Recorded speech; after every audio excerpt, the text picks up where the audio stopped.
하나님 말씀을 읽어드리겠습니다. 오늘은 하박국 3장 17절부터 19절까지 읽겠습니다. 비록 무화과 나무가 무성하지 못하며 포도나무에 열매가 없으며 감람나무에 소출이 없으며 밭에 먹을 것이 없으며 우리의 양이 없으며 외양간에 소가 없을지라도 나는 여호와로 말미암아 즐거워하며 나의 구원의 하나님으로 말미암아 기뻐하리로다. 주 여호와는 나의 힘이시라. 나의 발을 사슴과 같게 하사 나를 나의 높은 곳으로 다니게 하시리로다. 이 노래는 지휘하는 사람을 위하여 내 수금에 맞춘 것이니라. 오직 믿음으로라는 제목으로 말씀을 나누겠습니다. 지난 시간까지 5주에 걸쳐 아담을 중심으로 하는 그리스도의 모형론에 대한 말씀을 나누었습니다. 앞으로 제 계획으로는 그리스도를 중심으로 하는 이 모형론에 대한 한 주제가 끝나면 성경의 다른 한 부분을 설교하고 그러면서 조금 지루함을 달래고 준비하는 시간을 가지면서 호흡을 고르고 그리고 그리스도의 모형론에 대한 말씀을 계속 이어가려는 이런 계획을 갖고 있습니다.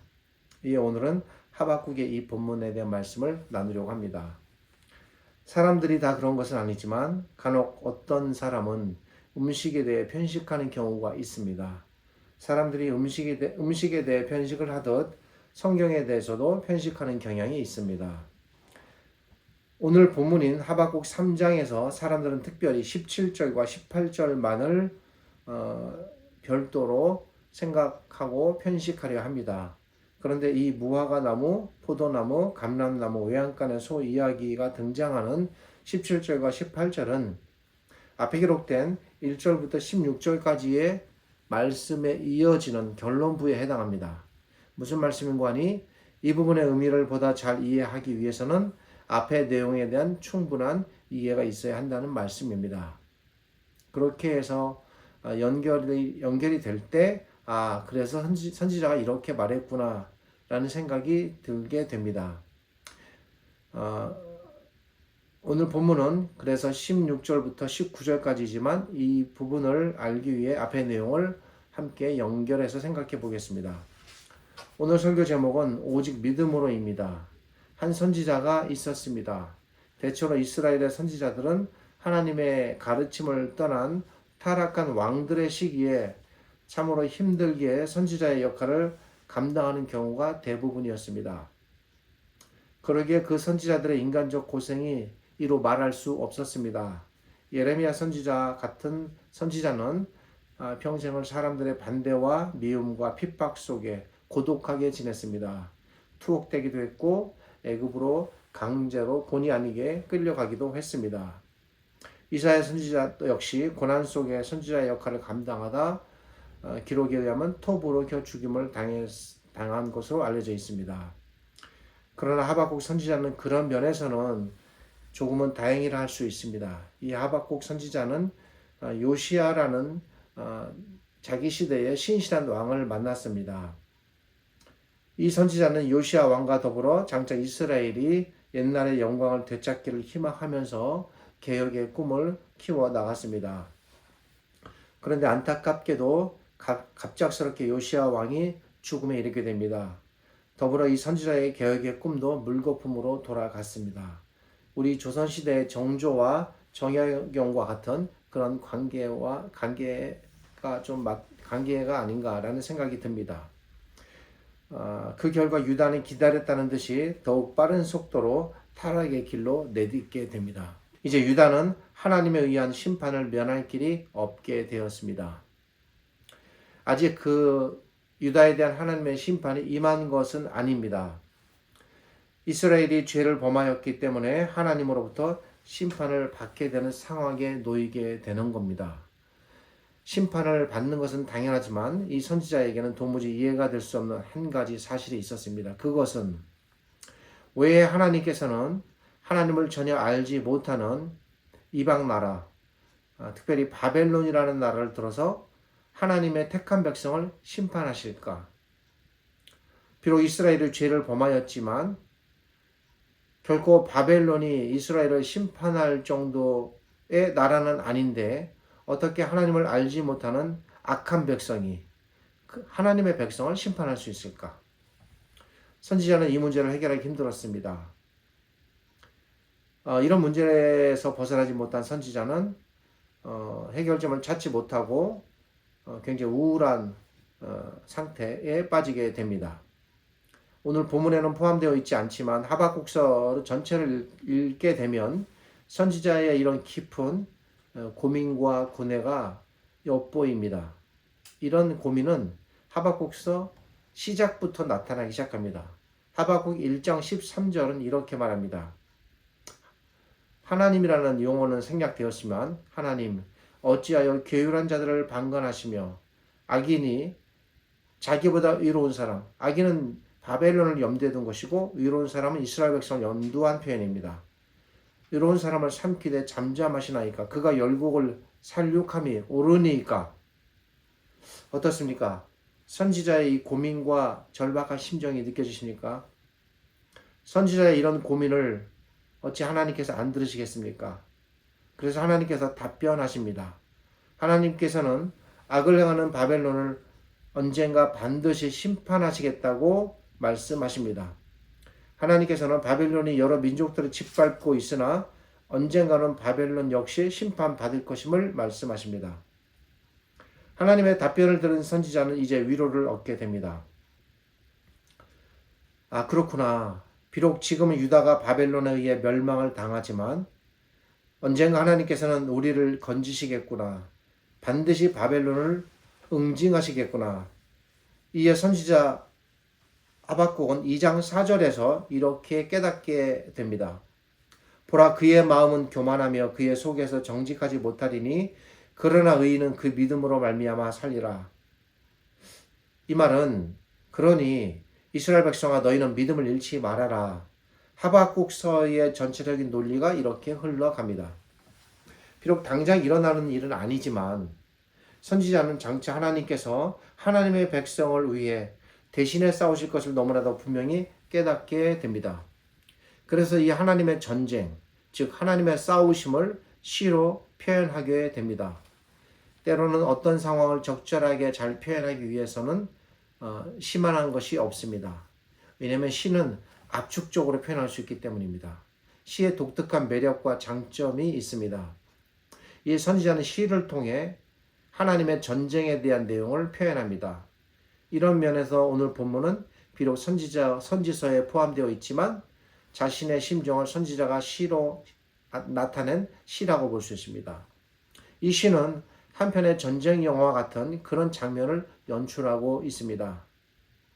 현대의 최첨단 무기가 아닌 말을 탄 상태로 활을 쏘시고 칼을 휘두르며 창을 던지는 치열하게 싸우는 그런 한 전사의 전투 장면을 다양하게 묘사하고 있습니다.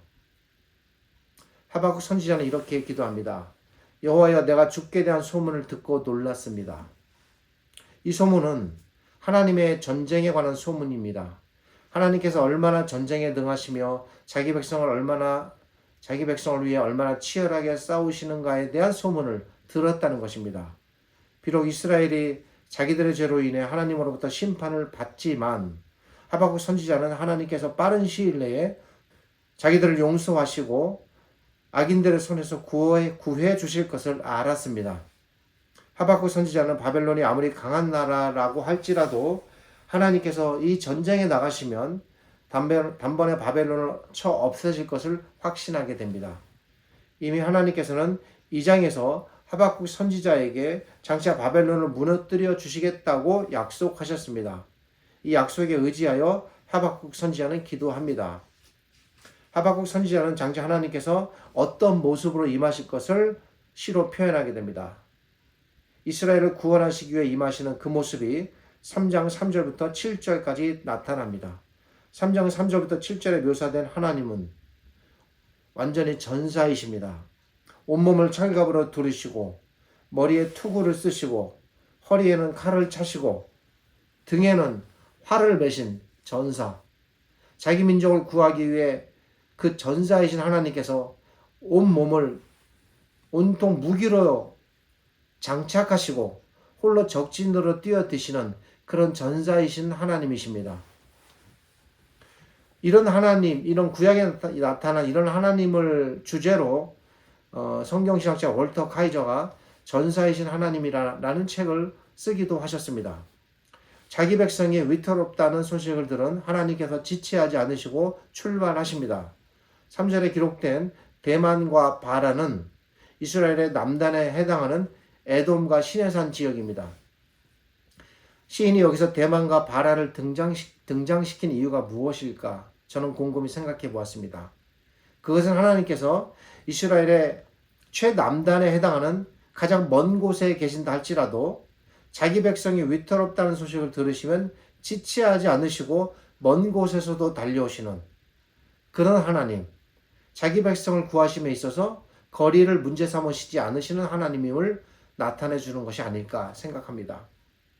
이렇게 임하시는 하나님의 모습이 얼마나 위대하던지 그 영광이 하늘을 덮고 온 세계가 이 전사이신 하나님을 찬양합니다. 하나님의 권능이 얼마나 크신지 하나님의 손에서는 광선이 햇빛처럼 나옵니다. 하나님의 발 밑에서 불덩이가 나옵니다. 듣기만 해도 가슴이 떨리는 모습입니다. 하나님께서 이렇게 엄청난 능력을 동반하시며 적들 앞에 우뚝 서셨습니다. 이에 적들이 놀랍니다. 놀라 간담이 녹아내리는 모습이 6절에 기록되어 있습니다. 하나님께서 칼을 차시고 말갈기를 날리시며 우뚝 서시자 땅이 진동하며 열국이 전율합니다. 산이 무너져 내리고 작은 산들이 그분 앞에 엎어집니다. 어떻습니까? 마음속에 이런 장면이 상상이 되십니까? 시인은 구체적으로 이렇게 두려워 떠는 대표적인 두 민족을 소개합니다. 누구입니까? 구산과 미디안입니다. 물론 바벨론도 멸망의 대상이지만 구산과 미디안도 예외는 아니겠습니다. 구산은 구수적으로 아프리카의 이디오피아 계열의 민족이었습니다.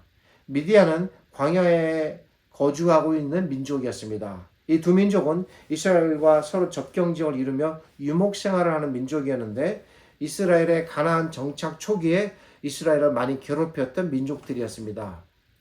이스라엘 백성을 미혹에 빠뜨려 죄를 범하게 하였던 발람 역시 미디안 출신의 술사였습니다. 하나님께서는 이스라엘 역사 초기부터 거슬러 올라가서 이스라엘을 괴롭혔던 민족들을 순서대로 무찌르실 것을 선지자가 지금 말하고 있는 것입니다. 그래서 선지자는 구산의 장막이 혼란을 당하고 미디안 땅의 휘장이 흔들리도다라는 이런 기록을 시로 표현합니다.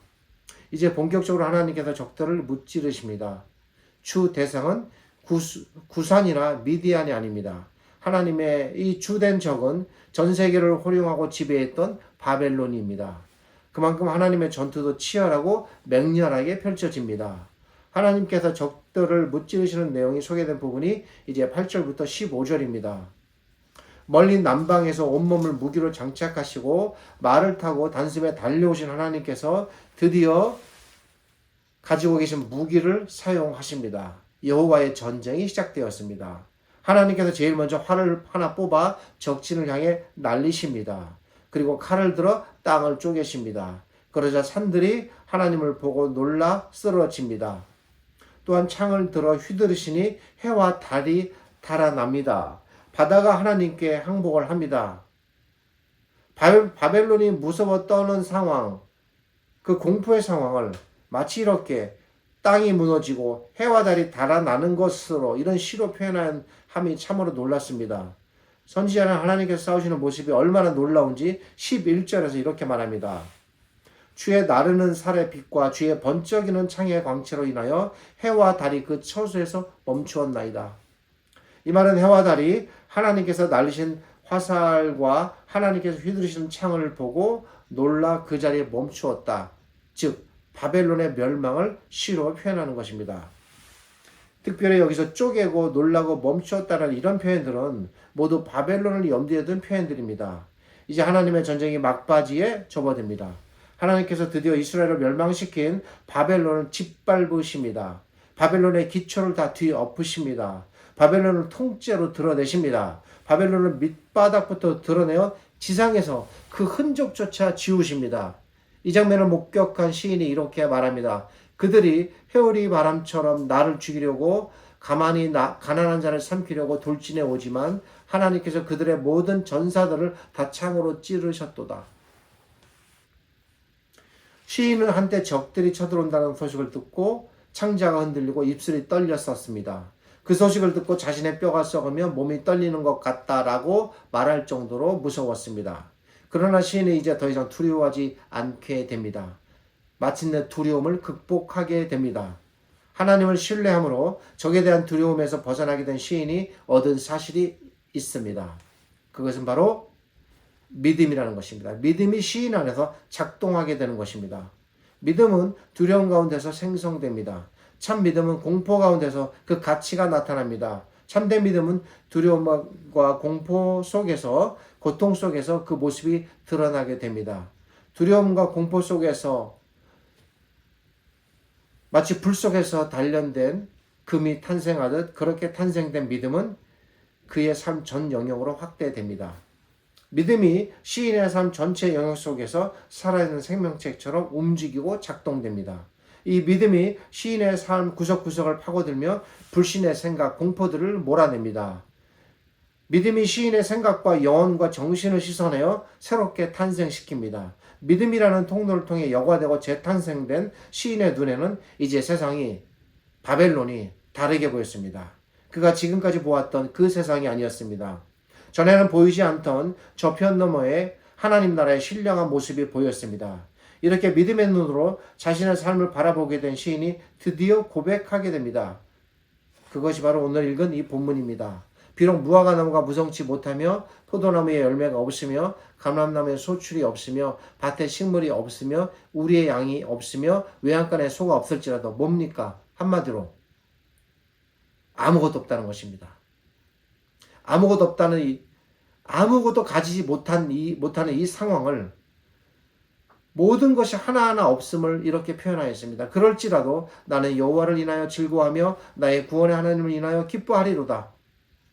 전에 같았으면 이런 고백을 하지 못했을 것입니다. 인간에게 전쟁만큼 비참한 것도 없지만 지금 이 세계에 그런 전쟁의 비참한 상황이 펼쳐지고 있지만 때로는 전쟁 이상으로 고통스러운 것이 있습니다. 그것은 굶주림과 기근입니다. 물론 전쟁도 너무너무나 무섭고 고통스러운 것은 우리가 느낄 수 있지만 때로 기근은 전쟁보다 더 깊은 고통이 될 수도 있습니다. 언제 이 기근이 끝날지 기약이 없습니다. 당장 하루하루가 배고픔과 굶주림의 연속입니다. 오늘 배가 고파서 먹을 것이 없는 것이 문제가 아니라 그럼에도 불구하고 내일도 모레도 그 다음날도 먹을 것이 없다는 그 공포가 더 배고픔을 힘들게 하는 것입니다. 그래서 매 순간이 고통의 순간으로 이어집니다. 늘 죽음이 곁에 있는 것 같습니다. 더 무서운 것은 이런 굶주림, 이 기근이 언제 끝날지 모른다는 것입니다. 안타깝게도 지금 세계 곳곳에 그렇게 끝없는 기근과 굶주림 속에 고통받는 이 땅의 백성들이 또 많다는 것입니다. 더 두려운 것은 이런 기근이 언제 끝날지 기약이 없는 것입니다. 제가 전해 들은 어떤 기록의 이야기에 의하면 사람이 너무 배가 고프고 견디기 힘들어서 흙을 먹고 흙으로 배를 채우고 그러다가 결국은 그로 인하여 죽음에 이르렀다는 이런 기록이 있을 정도로 기근은 죽을 줄 알면서도 먹는 것입니다. 인간에게 정말 무서운 재앙입니다. 기근과 굶주림에는 어떻게 버텨야 할지 방도가 없습니다. 끝을 알 수 없는 고통이 앞에 놓여 있다는 것, 그 자체가 너무나도 무섭습니다. 기근과 굶주림의 상황 속에서 인간은 당장의 배고픔이 고통스럽지만 더 무서운 것은 이 기근의 끝이 언제인가, 이 굶주림의 끝이 언제인가 알 수 없다는 것입니다. 보이지 않는 두려움이 주는 그 고통이 큽니다. 시인이 바로 이런 상황을 염두에 두고 표현하는 것입니다. 도저히 먹을 것이 전혀 없는, 그러므로 절대 기아의 상태인 이 기근의 상황, 매일매일 굶주림이라는 것이 고통이라는 무기를 앞세워 시인을 두려움으로 몰아넣습니다. 두렵습니다. 고통스럽습니다. 바로 이때 시인이 외치는 것이 이것이옵니다. 비록 무화과 나무가 무성치 못하며 포도나무에 열매가 없으며 감람나무에 속출이 없으며 밭에 식물이 없으며 우리의 양이 없으며 외양간에 소가 없을지라도 나는 여호와를 인하여 즐거워하며 나의 구원의 하나님을 인하여 기뻐하리라. 이런 상황이 엘리야 시대, 엘리사 시대에 실제로 있었습니다. 정말 먹을 것이 없었습니다. 그래서 마지막 남은 한 줌의 빵을 먹고 이제 죽어야 하겠다, 죽으리라 라는 심정으로 살아가는 그런 여인들이 있었습니다. 그들을 하나님께서 어찌하셨습니까? 시인은 이미 하나님께서 어떤 분이라는 사실을 분명히 알았기에 이 하나님께서 자신과 함께 하시는 한 전쟁뿐 아니라 절대적 굶주림 속에서도 살아갈 수 있겠다. 기쁨을 잃지 않겠다. 시인이 믿음으로 자신의 삶을 보는 것입니다. 이제 시인은 하나님께서 어떤 분인가를 나타냅니다. 이 하나님을 가리켜 나의 힘이시다라고 말합니다. 하나님께서는 어떤 분이신가? 전쟁의 공포 속에서 두려워 떨고 있을 때나 집안의 모든 쌀떡에 쌀이 떨어져 양식이 없어 죽게 되는 상황 속에서도 시인은 하나님께서 힘을 주시어 자신으로 하여금 반드시 사슴처럼 뛰게 하시는 그런 하나님이심을 굳게 믿고 소망하게 되는 이 믿음을 붙잡게 되는 것입니다. 그렇다면 이런 하나님께 대해 시인이 잃지 말아야 할 것은 무엇입니까? 믿음입니다. 언제나 어떤 상황에서나 어떤 처지에서도 내가 사는 길은 믿음이구나 깨닫는 것입니다. 아무리 적들이 많이 쳐들어오고 집안의 양식이 바닥이 낮고 굶주림의 끝이 없어도 하나님께서 반드시 자기 백성을 구원하신다. 살리신다. 필요하면 이적과 표적을 통해서라도 나타나신다. 실제로 구약의 역사 속에서 하나님께서 그런 상황과 운명에 처한 이스라엘 백성을 초자연적인 역사와 하늘의 천사들을 동원하여 적들을 아람을 물리치시고 그 굶주림과 전쟁 속에서 건지신 사건들이 곳곳에서 일어났습니다. 지금이라고 하나님께서 어떻게 자기 백성을 그렇게 건지지 않으시고 구원하지 않으시겠습니까? 중요한 것은 상황과 처지가 아니라 하나님께서 반드시 자기 백성을 구원하신다는 하나님께 대한 이 절대적인 믿음입니다. 왜입니까? 왜냐하면 시인은 하나님께서 이 땅에서 그리고 영원히 자기와 자기 백성을 구원하시는 하나님이심을 깨닫기 때문입니다. 그러기에 이제 시인이 살 수 있는 길은 외양간의 소나 곡식이나 열매가 아니라 믿음을 지키는 것, 하나님께서 자기 백성의 안정과 삶을 지키시는 분이다라는 사실을 믿는 것, 이것이 자신이 사는 길임을 깨닫는 그 상태로까지 나아가게 되는 것입니다.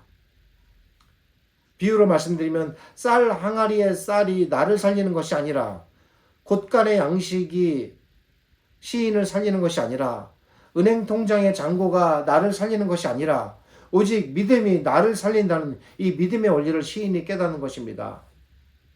우리가 이런 믿음의 경지에 과연 도달할 수 있을까?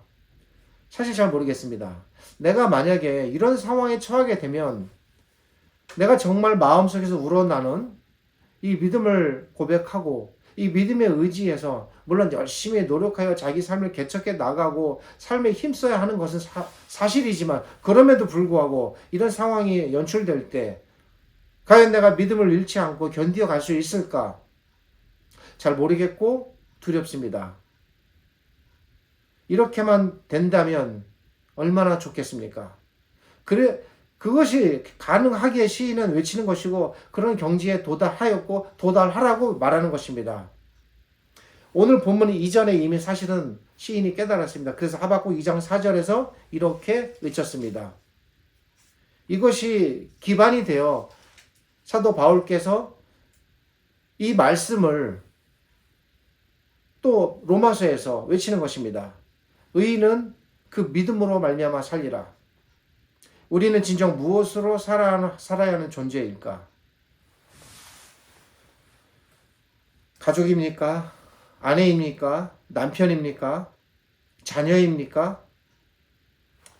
나이가 조금씩 이제 우리가 들어가면서 우리 부모님들을 먼저 떠나보내고 제 주변에 있는 또 지인들의 부모님들을 떠나보내면서 이제 이별과 죽음의 문제가 나의 문제이고 나에게도 닥칠 일이라는 이 현실적인 현실감이 점점점 다가오고 있습니다.